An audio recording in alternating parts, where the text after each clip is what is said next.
So what I share in them are like my experience and what the Lord was teaching me as I was going through those experiences. So this morning I want to talk about one of the ladies that I love in the Bible, and that's the Shunamite woman in 2 Kings 4. I'm attracted to her story because she was a woman who knew how to identify the presence of God, to welcome it, and to make room for the presence of God. So this woman is nameless. She's just the woman from Shunem. But we're told that Elisha, who was a prophet at that time, used to pass by, and he would stop by occasionally at her home, and she would show him hospitality. But after a while, she said to her husband, "Let's make a permanent place for him in our home." And that's because she identified what he carried, that he carried the presence of God.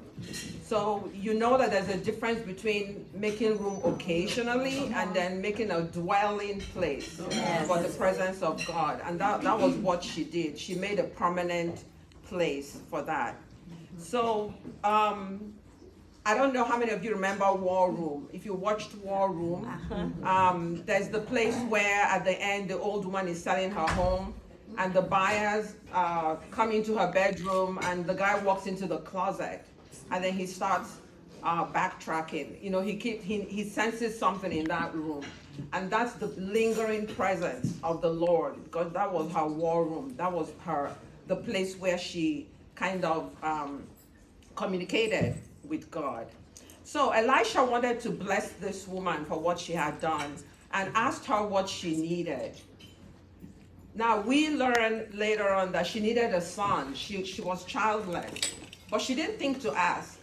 And I wonder, maybe the presence was just enough for her. She didn't think, oh, I want the presence of Elisha in my home for what I can get. She just wanted that. So she didn't even think to ask for a son. And Elisha sent his servant back to her again and said, "What can I do for you?" And she said, "Nothing, I'm good. My family takes care of me," and all that. But his servant said, "She does not have a son." And Elisha said, "A year from now, by this time, a year from now, you will have a son." And she did get that son after a year. But after a short while, the son falls sick and he dies, right? I love how it says that she laid her son on the prophet's bed and she shut the door. Shut the door. I know about shutting the door. I know about shutting the door to fear. I know about shutting the door to anxiety. Yeah. I know about shutting the door to worry, to despair. She shut the door and she went looking for the man of God. Not that the man of God himself was where the answer lay. It was in what he carried. Yeah. Right. Yeah. She was making demands on what he carried. And her husband tries to intercept and say, "But there's no religious festival going on, you know, all those religious things. This isn't the climate. This isn't, like, why are you going to look for help?" And she says, "It is well." She says, "It is well." And I'm here to say, it is well. No matter what is going on in our lives, it is well. Not that the circumstances look good, but it is well. Not that we can see the answer to our prayers in the moment, but it is well. Not that we don't experience fear while we wait, but it is well. So it is well is a present tense statement about the future state of affairs. That's what it is well means. It's not looking good right now. When she finds Elisha wants to send his servant in his place. She says, "No, I'm not going home unless you're going with me." Right. She says that. He goes home with her. He raises her son from the dead and hands the son back to her. But it's not over. Right. Because we find the Shunamite lady again in 2 Kings 8. 3 chapters later, we encounter her again. The same Elisha told her that there's an impending famine there's going to be famine for 7 years. That's insider information, right?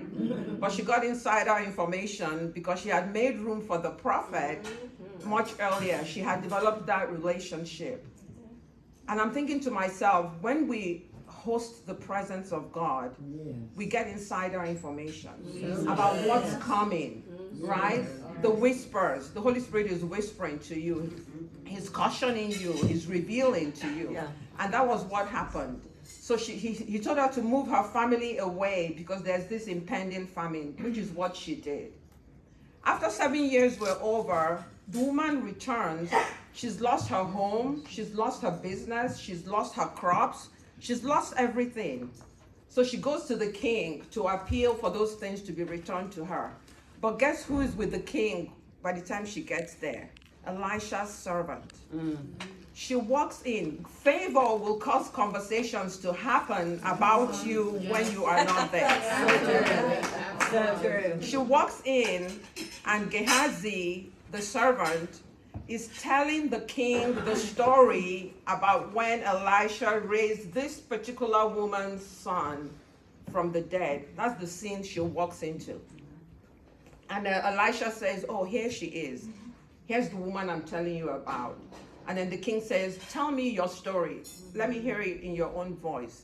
She tells the story, and we're told that the king restored her home, her crops, everything she had lost. And then he did more. He now restored to her all the crops she would have harvested for those 7 years. She recovered it all. She recovered it all. So I'm here to say today that you need to make room for the presence of God. Sometimes you need to shut the door. We have too much information. Vlogs, podcasts, social media. Sometimes it's overwhelming. There's just too much information that's crowding out the quiet voice of God.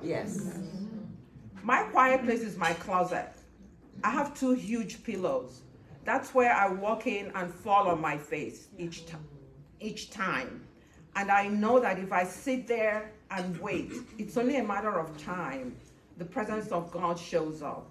He's waiting to commune with us, right? And it's in that place that he begins to drop things in your spirit. Tell you, oh, so and so needs prayers. Check on this person, and reveal things to you. And I want to end by saying that we have to take God at his word. He said, if you seek me, you will find me when you seek me with all of your heart. You can hold him to that. He said, draw near to me and I will draw near to you. You can hold him to that. So I want to encourage you today that sometimes we have a long wish list when we go to pray. Okay, we start checking it off, checking it off. When everything we need is in his presence. Just bask in the presence of God. Like the woman did. And she got a son. And she got him from the dead. And then she got everything she lost restored. So that's what I wanted to encourage you with today. Praise God.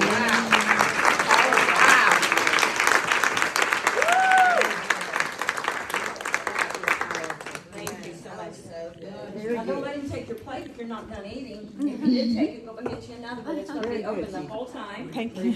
And so the fun thing about this,